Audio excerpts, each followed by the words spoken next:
Hello दोस्तों, हमारे YouTube channel teaching with Chaudhary में आप लोगों का बहुत बहुत स्वागत है। दोस्तों, यूपीटेट एग्जाम 2000 के लिए सीरीज चलाई जा रही है। दोस्तों इस सेशन में आप लोगों को यूपीटेट ईबीएस के 30 एमसीक्यू क्वेश्चन मिलेंगे दोस्तों, जो कि बहुत ही अच्छे लेवल के हैं।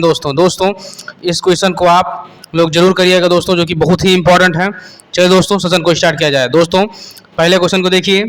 जैव विविधता हॉटस्पॉट घोषित करने के लिए किसी क्षेत्र में कम से कम कितनी संवहनीय पौधा की प्रजातियां स्थानिक होनी चाहिए दोस्तों। मोस्ट इंपॉर्टेंट दोस्तों, 1500 प्रजातियां होनी चाहिए। सही उत्तर है दोस्तों। अगला देखिए,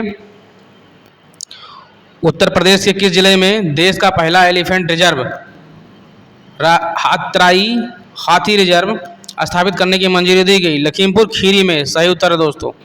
अगला देखिए दोस्तों, पारिस्थितिकी पदचिह्न को मापने की इकाई क्या है? तो ग्लोबल हेक्टर है दोस्तों। Most important. अगला देखिए दोस्तों, भारतीय वन्य जीव संरक्षण अधिनियम 1972 में किस वर्ष संशोधन करके क्रिटिकल वाइल्ड लाइफ हैबिटेट की अवधारणा को मजबूत किया गया और कड़े आर्थिक दंड जोड़े गए? है ना दोस्तों, मोस्ट इंपॉर्टेंट दोस्तों। तो सन 2006 में जोड़े गए। मोस्ट इंपॉर्टेंट दोस्तों। अगला देखिए, निम्नलिखित में से कौन सा चक्र अवसादी चक्र का उदाहरण है जो गैसीय रूप में वायुमंडल में नहीं पाया जाता दोस्तों? तो फास्फोरस चक्र है। मोस्ट इंपॉर्टेंट दोस्तों। अगला क्वेश्चन देखिए, उत्तर प्रदेश का अमानगढ़ टाइगर रिजर्व मूल रूप से किस प्रसिद्ध राष्ट्रीय उद्यान का प्रसिद्ध हिस्सा था जो उत्तराखंड के अलग होने के बाद उत्तर प्रदेश में रह गया? तो जिम कॉर्बेट राष्ट्रीय उद्यान। मोस्ट इंपॉर्टेंट दोस्तों। अगला देखिए दोस्तों, जलवायु परिवर्तन पर संयुक्त राष्ट्र फ्रेमवर्क कन्वेंशन के तहत लॉस एंड डैमेज फंड को आधिकारिक तौर पर किस कॉप में मंजूरी दी गई थी? तो कॉप 28 दुबई में दोस्तों। Most important. अगला देखिए दोस्तों, गहरे महासागरों के एसिबल जोन में रहने वाले जीवों में प्रकाश उत्पन्न करने की क्षमता होती है। इस जैविक परिघटना को क्या कहते हैं दोस्तों? Most important. जैव दीप्ति कहते हैं दोस्तों। मोस्ट इंपॉर्टेंट दोस्तों इस सेशन में जितने भी क्वेश्चन आप लोगों को मिलेंगे बहुत ही अच्छे लेवल के हैं दोस्तों, इसीलिए दोस्तों वीडियो को आप लोग पूरा देखिएगा। चलिए दोस्तों, अगला क्वेश्चन देखिए, राष्ट्रीय वन्यजीव बोर्ड की अध्यक्षता किसके द्वारा की जाती है दोस्तों? तो भारत के प्रधानमंत्री। अगला क्वेश्चन देखिए दोस्तों, अम्ल वर्षा के लिए जिम्मेदार सल्फर डाइऑक्साइड और नाइट्रोजन ऑक्साइड जब वातावरण में जलवाष्प के साथ क्रिया करते हैं तो वे क्रमशः किन अम्लों में बदल जाते हैं? सल्फ्यूरिक अम्ल और नाइट्रिक अम्ल दोस्तों। Most important. अगला क्वेश्चन देखिए दोस्तों, उत्तर प्रदेश के बुंदेलखंड क्षेत्र में पाई जाने वाली मार या काबर मिट्टी मुख्य रूप से किस प्रकार की मिट्टी का स्थानीय नाम है? काली मिट्टी का दोस्तों। मोस्ट इंपॉर्टेंट दोस्तों, एक एक क्वेश्चन को नोट करते रहिएगा दोस्तों, मोस्ट इंपॉर्टेंट सीरीज चल रही है दोस्तों। अगला क्वेश्चन देखिए, दो अलग अलग पारिस्थितिकी तंत्रों के बीच संक्रमणकालीन क्षेत्र जैसे घास के मैदान और जंगल के बीच का क्षेत्र को क्या कहा जाता है दोस्तों? इकोटोन कहा जाता है दोस्तों। Most important. अगला क्वेश्चन देखिए दोस्तों, पारिस्थितिकी अनुक्रमण के दौरान नग्न चट्टान पर सबसे पहले उगने वाले प्राथमिक प्रजाति के रूप में किसे जाना जाता है? लाइकेन को दोस्तों। अगला क्वेश्चन देखिए दोस्तों, वन्य जीवों की प्रवासी प्रजातियों के संरक्षण के लिए किए गए बान सम्मेलन को किस अन्य नाम से जाना जाता है? CMS के नाम से जाना जाता है दोस्तों। Most important. अगला देखिए दोस्तों, ई कचरे मीन्स ई वेस्ट में पाए जाने वाला कौन सा अत्यधिक विषैला तत्व मानव शरीर के केंद्रीय तंत्रिका तंत्र और गुर्दे को गंभीर रूप से नुकसान पहुंचाता है दोस्तों? सीसा। मोस्ट इंपॉर्टेंट दोस्तों, नोट कर लीजिए दोस्तों। अगला क्वेश्चन देखिए दोस्तों, महासागरों में ओशन एसिडिफिकेशन का मुख्य कारण क्या है दोस्तों? तो वायुमंडल में कार्बन डाइऑक्साइड का अत्यधिक अवशोषण दोस्तों। Most important. अगला क्वेश्चन देखिए दोस्तों, उत्तर प्रदेश सरकार द्वारा शुरू की गई one district one eco tourism योजना के तहत चुना गया चूका बीज उत्तर प्रदेश के किस जिले में स्थित है? तो ये पीलीभीत में स्थित है दोस्तों। Most important. अगला क्वेश्चन देखिए दोस्तों, निम्नलिखित में से कौन सा एक्स-सिटू पर्यावरण संरक्षण का उदाहरण? तो ये जीन बैंक बीज बैंक है ना दोस्तों।